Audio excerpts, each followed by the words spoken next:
Hi, Zandy. If you've listened for a while, you know that most episodes of the People and Projects podcast are with leading authors of books related to leadership or project management. And sometimes I'll have a project management practitioner join us to share lessons from work that they're doing on the front lines. In this episode, I'm bringing you both. Michaela Flick is a relatively new friend and colleague who has hands-on experience leading projects while also authoring 3 books that are targeted for people like you and me. In today's discussion, it's a conversation between friends who equally geek out about project management and leadership and other areas of life. I look forward to hearing some of the lessons that she's learned about these topics. I know you're going to enjoy this as well. Hey, before we talk about her career and lessons, here's a quick question. Do you know someone who's dealing with career uncertainty? I realize some people know exactly what they want to do when they finish their schooling, but my experience is there's a growing number of people who dread being asked the question, so what's the plan? Because when it comes to their career, they have no freaking idea. And I bring this up because I want to invite you to check out our course entitled just that, No Freaking Idea, How to Navigate Career Uncertainty. It's a career guide for people who don't know what they want to do, and the feedback on the course has been fantastic. So whether it's you that's wondering about next steps in your career or a son or daughter that could use some perspective, learn more by going to nofreakingidea.peopleandprojectspodcast.com. Thanks. Well, let's jump into today's discussion with my new friend, Michaela. Thank you so much for joining us on the People and Projects podcast.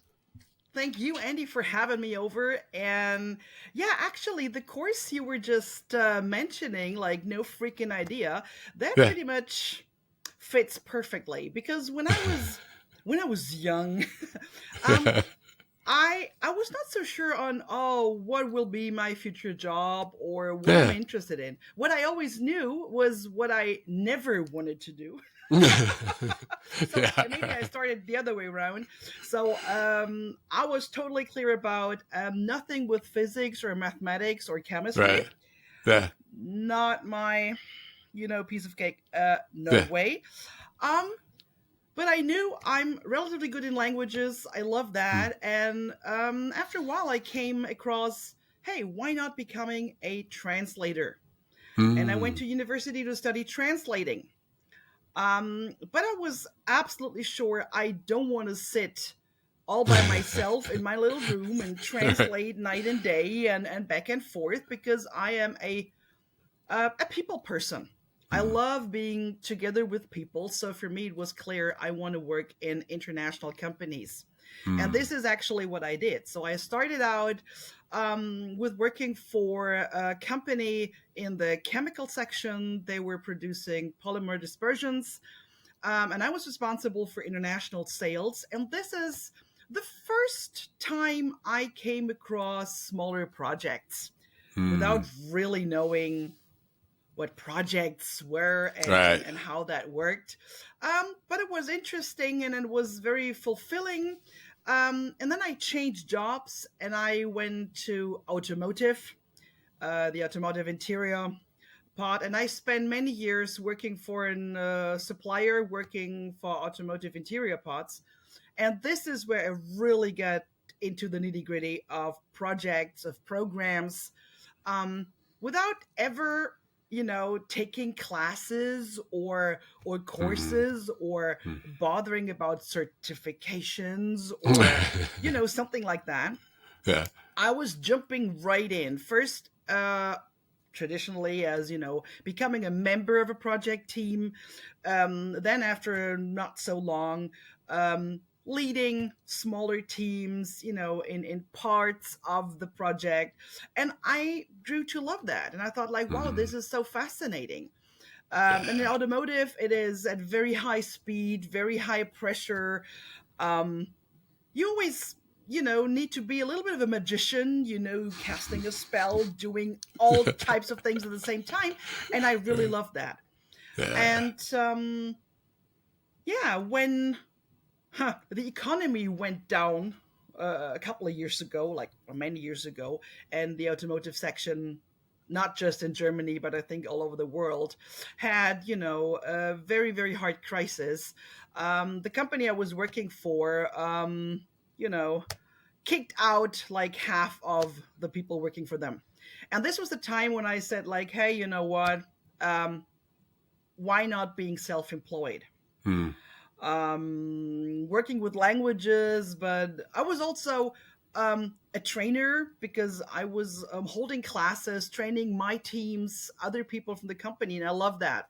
Right. Um, training people is really a big benefit. I love that, and so I thought like, hey, jump in at the deep end, just do it. And then I came across like, hey, now it's time to get into project management a little more at length. And I Hmm. took classes. I scheduled for exams to be certified, IPMA, exams and levels.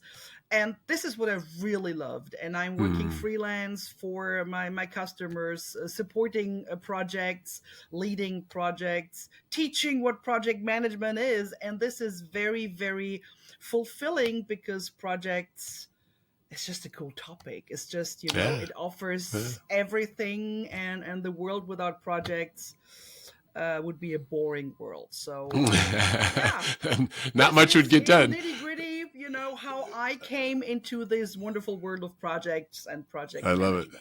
management. It just reflects what I see so often in that rarely, in fact, I don't think I've ever run into somebody who at a young age said, Mummy, someday I want to be a project manager. It's not that we often aspire to that, but all of a sudden through a set of circumstances, you're in that sort of role. And then all of a sudden Yeah. you're like, I really like this. And, it's not because you had all the training for it. Later on, you went off and got the training.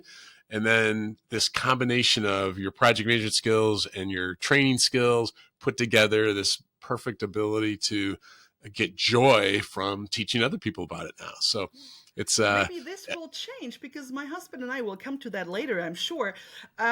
We recently published a book, self-publishing, at yeah, Amazon, yeah, and it's a children's book, or for the young readers, yeah, from where we say like from 9 to 99, basically. yeah, And it's a fantastic story about some animals, dragons, and tapirs, and a little wolf and a duck, and they all live on a in a castle, in Germany, of course, and of course.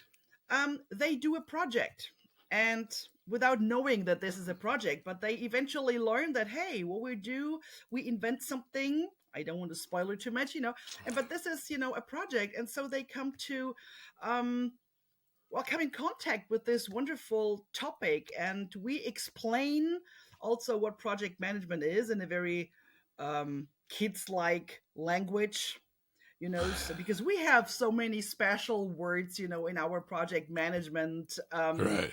Yeah. language, and we kind of explain it for kids. And so, hey, the young readers, who knows, maybe when after they read this, hey, when I'm an Right. adult, I want to be a project manager, just like this dragon, who's the main character. So you Yeah. never know. Unfortunately, this book so far is only in German, but hey.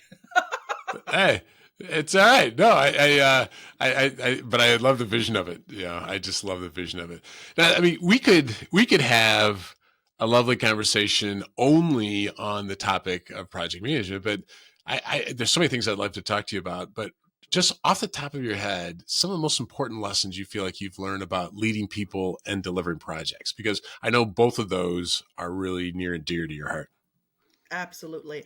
um huh Well, projects are great, and we can't do without projects. This is Mm, really very, very important. But the biggest lesson is probably when you don't have a feel for people, you can't lead, you can't do projects, um, and you can't be successful in your projects.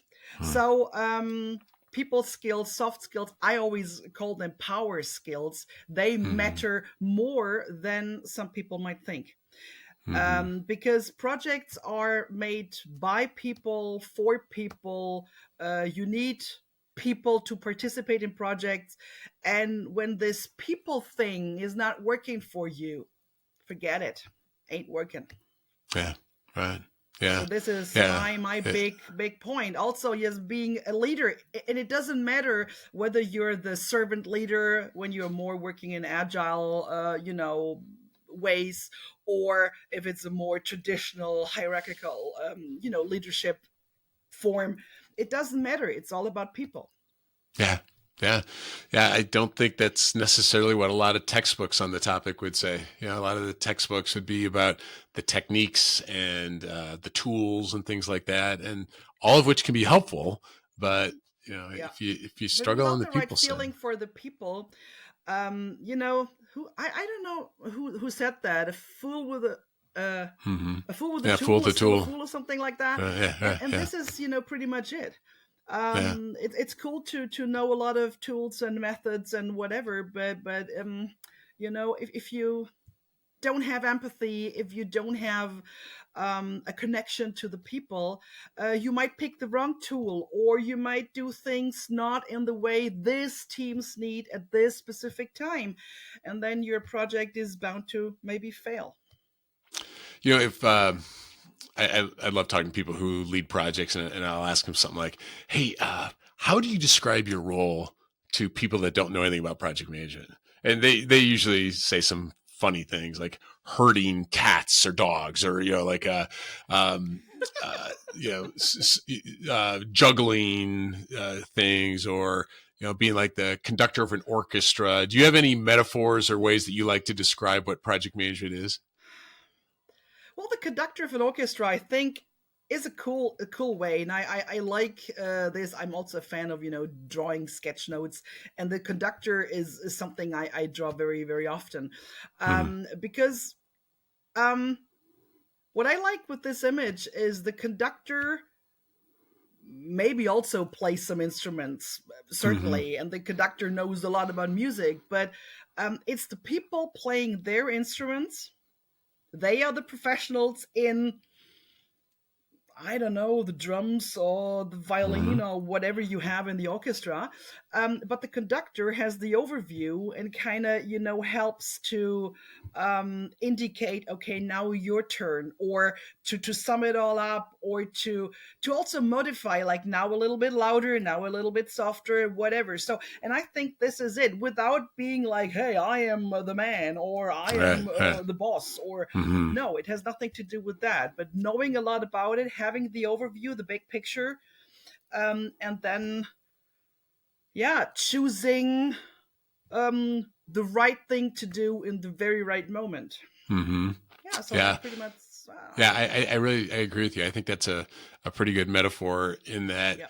you can't you except for the smallest of projects, you can't do it yourself, right? You have to find ways to involve the other people, and if the violins sound great but the percussion is off, that's not going to work, right? So how do we coordinate across? Yeah, And it's what also makes the it one actually. man shows that you usually have, like sometimes for weddings. I mean, you have Mm. those keyboard, those electronic All devices that right. have like all instruments. Still, it is totally different, like enjoying the music from a real orchestra compared to, there is this ever so talented one man, one woman show person, and there's still difference. So yeah, Yeah. no, it takes an Yeah. orchestra to Yeah, to yeah, enjoy I the like it. music Yeah, yeah, like no, that's this. good. That's good. Can you think of some, practical management practices that you use when you're leading and delivering? Yes, yeah, of course. Haha. You know what I always love using, because it is so visual and practical and very down to earth. I love Hmm. to work with the project canvas. Hmm. Like with Hmm. several, fields, like, yeah, canvas. But this is great also to do with your team, because you can move from, area to area, and it pretty much also summarizes it and it visualizes it. And this is something that, um, I think it's very important that you can Yeah. see it, that you can see the development. You can scribble here, you can, place a post-it there. And this is something I really love because so we always call it like living document because it evolves, it grows as you go. Hmm. And it's also very easy to comprehend also for everyone, even those people who work in a project for the first time, because it has a certain also choreography almost, but it's Hmm. very logical, common sense oriented, and that helps a lot. And Hmm. then I can never do without a stakeholder analysis. Hmm. Stakeholders, of course, people, here we go. Hey, know who you're working with. Know the environment, know, who they are, their attitudes, their um, fears, expectations, whatever it Hmm. takes, and I think this is very important. So those two tools are my all-time favorites, but of Yeah. course there are many more, but those two are I can't do without. Would your Canvas tend to be something in an electronic tool, or do you prefer to have it like on a whiteboard or on paper that's up on a wall, or what's your preferred um way if it's possible? I love the have it on the wall, everyone working with it if that's Hmm. possible. Hmm. But Yeah. fortunately, it's also a very good thing you can do with a Miro board or an electronic whiteboard in times of pandemics and whatever. Hmm. It's quite helpful that this is something you can also use when you work with a team that is spread all across the globe. But Yeah. it's Right. always nice, and at least for the kickoff, for the Hmm. very start of the project, I always love to have everyone in one room because Hmm. it changes a lot how you work together when you breathe the same air, when you, I don't know, when you are in the same energy. Yeah.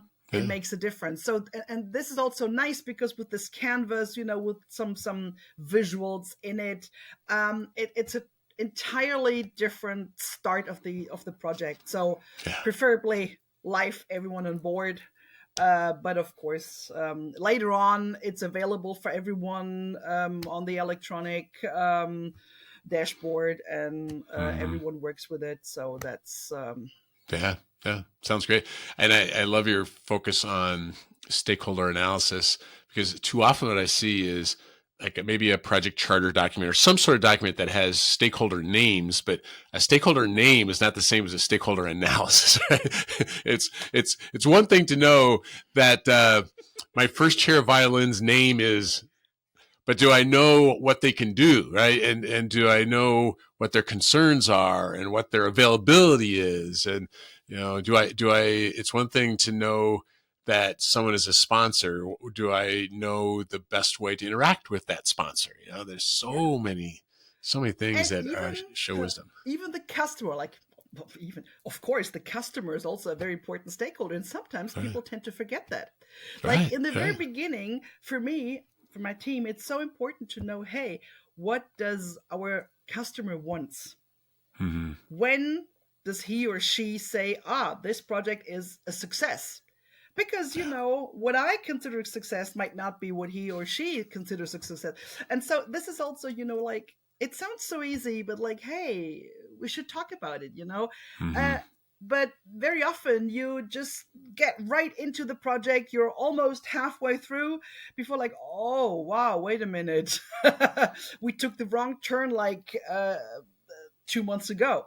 And this is not so Yeah, nice. So right, yeah, yeah, and when you yeah. have it on your agenda, like stakeholders, all of them, and analyze them, um, what is success for them? What do they expect? What are their biases? Maybe also, it makes things easier, and you can deal with the risks a lot easier. You can find solutions. You can choose the correct path. Yeah. So Yeah. Yeah, that makes perfect sense. I just love hearing about people's career decisions, and you already shared some of that. But when you think over the course of your career up to this point, what are some of the most important things you've done whether it was a decision you made or maybe things that happened to you that really have led to your success? I think jump in at the deep end would be my answer. Just doing it. Yeah, right. That doesn't mean that I'm always like, oh, yay, immediately into action, but being reluctant and asking like, oh, this or that, or, having doubts doesn't get you anywhere. Some things, of course, think them through beforehand. Of course, use your common sense, also important. It's not about being ridiculous or stupid, but once you took a decision, go for it. Jump in at the deep end and just do it. Of course, it might happen that you find out, no, that's not working, or I don't like it, it doesn't feel good. Then change it or change something or whatever. But, take opportunities, do it. And I think this is good. And then, of course, again, focus on people and walk your talk. Also very important. Be true to yourself. But that implies, of course, you need to know who you are and what you stand for, your values, your own expectations. This is also it's very people-centered, and I think the better that works out, the better the projects you're involved in work out. It's interesting. If somebody wants to learn how to swim, you can read books about it, you can watch YouTube videos about it, but you eventually have to get in the pool, right? And it seems like you've had a bias in your career of, I'm going to get in the pool and I'm going to go in the deep end and I'm going to try it. And if, like you said, you might find that there's things you don't like once you do that. But I've gotten in some interesting discussions before is, do you need confidence and then you develop competence, or do you have to have competence and that's where confidence comes from? And I think it's interesting because if you wait until you're confident to jump in, you will never jump in, right? And so, or if you have to wait until you're competent. Right. You need people believing in you. You need people confident enough for you to back you up. I think maybe that's it. Yeah. And then, of course, what's first, the egg or the hen? This is the problem. But also, when you wait until you're presumably competent enough to be confident, that might also be, sometimes you develop your competencies by trying out, by making mistakes also. That's a part of the journey. But the more you prove yourself, hey, even if I'm making mistakes, it doesn't matter, I can move on. Then you're confident that also next time I can do it. Maybe then, but you always need people to say like, hey, I believe in you, go for it. You can do it. Yeah. I think you're right on. That is a gift when someone is there cheering you on, even though you don't have the full competence. And if nothing else, what I took from your comment, that you can have the confidence, I will be able to figure this out. I don't know it yet, but I will be able to figure this out. And I think your career, it's not perfect, doesn't matter. Right. Yeah. That's good. Well, what are some things you do to continually develop yourself? Writing journals, actually. Yeah. Like those bullet journals. I mean, not like every day, but whenever I start a new project or whenever I have some thoughts coming up, I'll have like a nice book, like a Moleskine book or something like that. And I filled it with my ideas and I draw little pictures and color and put stickers in it, that helps me reflect, also in retrospect, take a look at it, but also exchanging with other project people, talking with them, with colleagues, with people from other disciplines, because that broadens my horizon. Mm-hmm. That brings me further. And of course, yeah, trainings, coaching, sparring. This is, but again, people, power skills. This is Yeah. working with myself, and even if sometimes, of course, that's not so easy because sometimes I need to be critical with myself. Mm-hmm. Um, when I realize, ooh, that was not so good, of course that hurts my pride. Mm-hmm. Yeah, for sure. But that's But how you this is learn. also this is it. This is how you learn, and this is just part of the entire journey. And Yeah. at the end, it's worthwhile. I feel like those of us who are in the teaching business also, it's a great way to learn because you learn so much when you have to teach something, right? And Oh, so of if you course, try to find it's a new way to perfect. put it, yeah, mm-hmm. It's Yeah, perfect. And this is also why I love teaching, because mm-hmm. I am the one in the first place who has the Right, biggest benefit, I always say. yeah, yeah, Um, yeah, and you always get new perspectives, and also sometimes by questions from total beginners. mm-hmm. Those innocent questions like, why Mm-hmm. do we have to do this now? Yeah, Hmm, right, yeah, actually, very good point. And by mm-hmm. reflecting upon that gives new input, and that brings you forth. Yeah, right, yeah. This is kind of a crazy question, but when I think of things I would do differently over the career, knowing what I know now, I could think of some things. If you could relive your career thus far, can you think of anything that you would do differently, knowing what you know now? Might sound stupid, but no, actually nothing. Yeah, no, that's good. That's good because I mean, I don't live with lots of regrets or anything because of that, but I just think it's interesting that some people are like, oh man, I would do everything differently, and you don't feel that at all. Yeah, No, I mean, of course, I messed up, and of course, sometimes like, oh my god, I've been so stupid. Yeah, of course. But on mm. the other hand, this made me who I am today, Right. and this helped me to focus on what really matters, and to Mm-hmm. learn, and to evolve, to Mm-hmm. grow, Yeah. um, and everything that happened to me. And yes, there were some also dramatic things happening to me when I went, also in my time in the US, all sorts of experiences. Um, but they made me who I am, and I don't want to Mm-hmm. miss a second of it Yeah. because it was Yeah. all important. And um, but I'm also I'm a believer, and I know that whatever comes my way, Mm. um, I can handle it. Mm-hmm. Mm-hmm. Everything under control. It might Yeah. be hard, and I might get bruises, and Yeah. but I know I can handle it. Yeah. So I think this helps. So I I no, love it. I wouldn't want to do anything differently because um,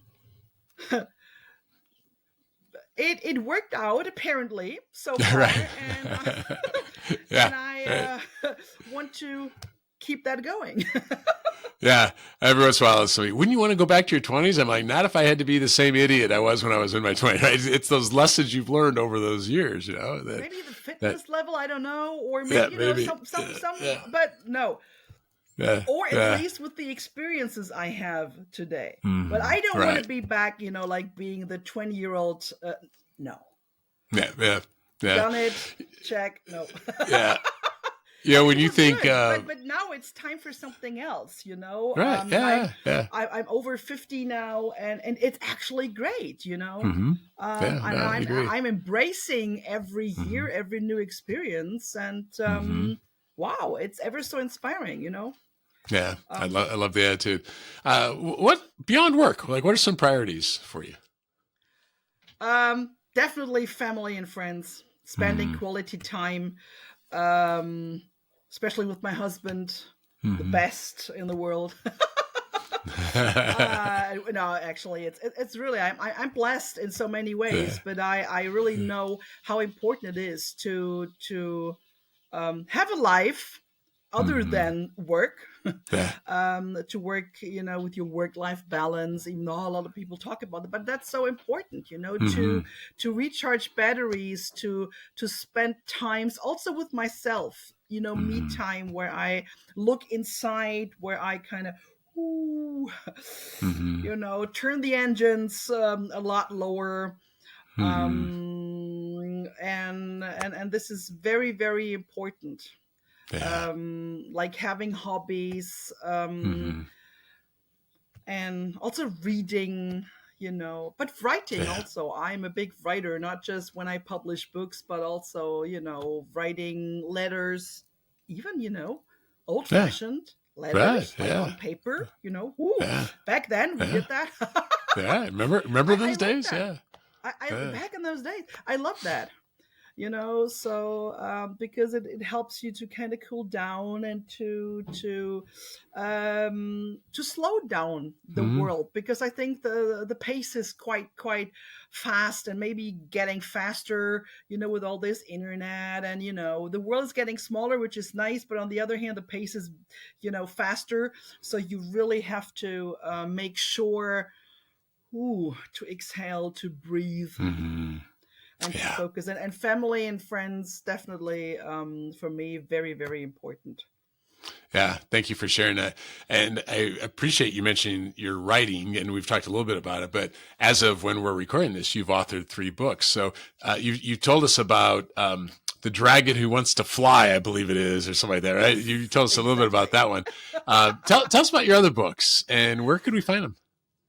um it started in 2020. I published my first book, Future Skills for Leadership. This is on 8 competencies that my co-author and I believe to be very important for leaders, or for people who want to become a leader. And you find topics like empathy or visibility. Of course, motivation, all that is also a part of that. But this was my the first book. Um, the first adventure of writing a book and publishing Mm-hmm. it in a very renowned publishing office in Germany, the Haufe Verlag. Um, yeah, well, and then this was a little bit also like a test balloon, Mm-hmm. to Yeah. see how this book writing thing can be. And with my husband Matthias, then last year we published our book on project management. Um, Understanding Practical Project Management is the title, a guide for project work.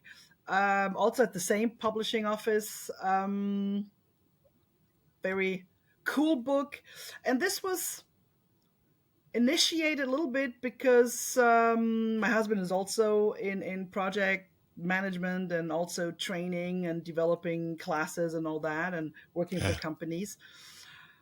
And our participants of our certification trainings, they were like, "Oh my, you should write a book, because that way we could understand that. There's so Mm-hmm. many books outside, and we read them, and then and we don't understand a word, and they're so theoretical, and Right.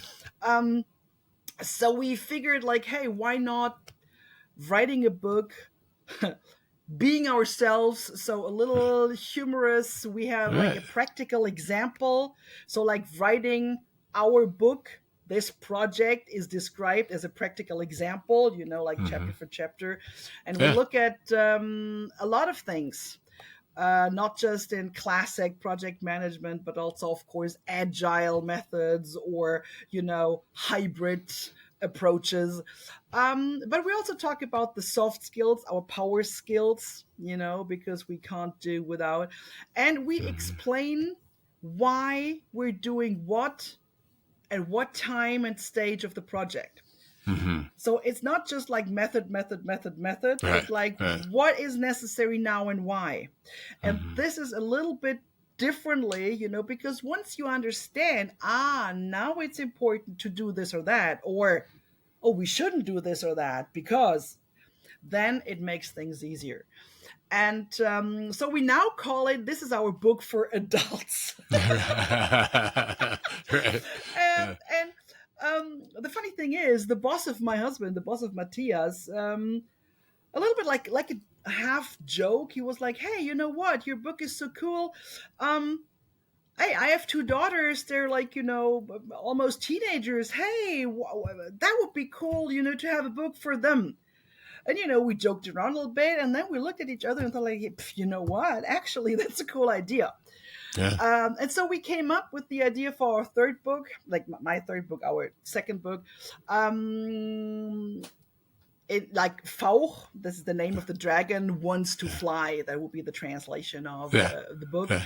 And yeah, this is the story of some animals living in a castle, and the little dragon, he can fly, his brother can fly, other dragons can fly, but he wants to show this experience how great flying is, and he wants to share that with his other friends who can't fly, a little piglet and some tapirs, and and he's like, hey, I would love to have this experience like all of us flying. And in this castle, he finds a book of an old turtle called Leonardo da Vinci. Haha, yes. Not a coincidence, but of course on purpose. And then he sees all these funny pictures of those flying machines. And this is where the spark, ignites, and the little dragon says, like, you know what, we need to build something like that. Whatever that is, we need one of those. And well, after a long struggle, and first of all, the others are like, hey, you're crazy. I mean, flying. Some animals fly, cool. Others don't, cool. But then they come across that this is a cool project, and they do it, and they learn a lot. And the outline of the book is very, very similar to our adult book, like also face per face, you need to plan, you need to test, you need, those things. But also those power skills, because those animals, they need to communicate, they need the help of others, they have their stakeholders, So, and this is,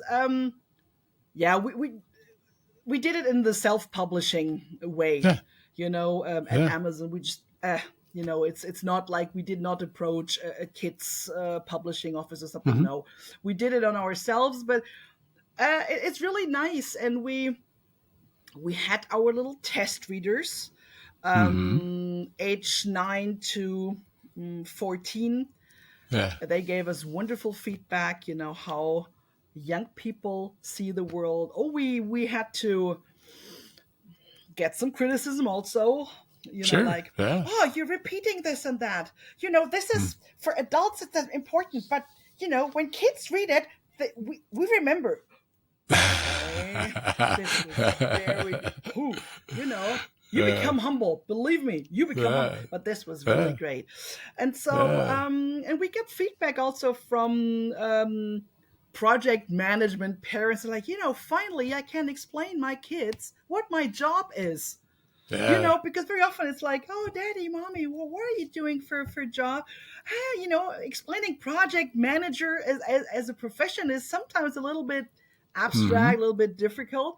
And now, like, hey, we do what this little dragon does. And hey, basically, that's pretty cool. And then they have like a common basis to talk about it and to exchange thoughts. And we have parts where the readers can write something in the book. So we like little challenges or questions or, play along parts. Yeah, because I truly believe children are natural born project managers and project people. Because the way how they start projects it is so great. They work together. It's normal for them that, you deal with your resources. You have to make it happen that things work out. This is what they do without all this what we adults very often have. And they are planning, and they are motivated. They are not giving up so easily. They try things out, doesn't work, okay, we do something else, and for them it's totally normal. And the way how to work in projects, I think it should be a subject at school. Right on. You know, Yeah. and that way maybe the no freaking idea thing will also be Yeah. Well, level out.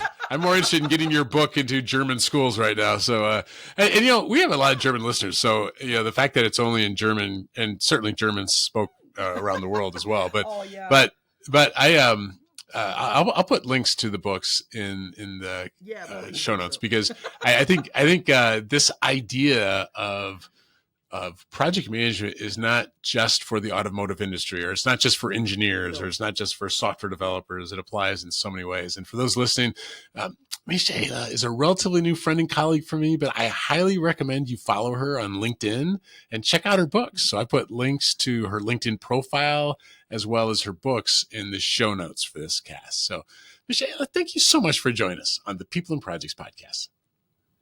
Thank you. It was my pleasure being here. It was a wonderful dialogue of us. I could go on for hours. It's fun. Yeah, and projects, you know, and people, of course, Yeah. both my all-time favorites. And Absolutely. it's Yeah. so cool. The world needs more projects, more than ever, I might say. So thank you very much for having me over.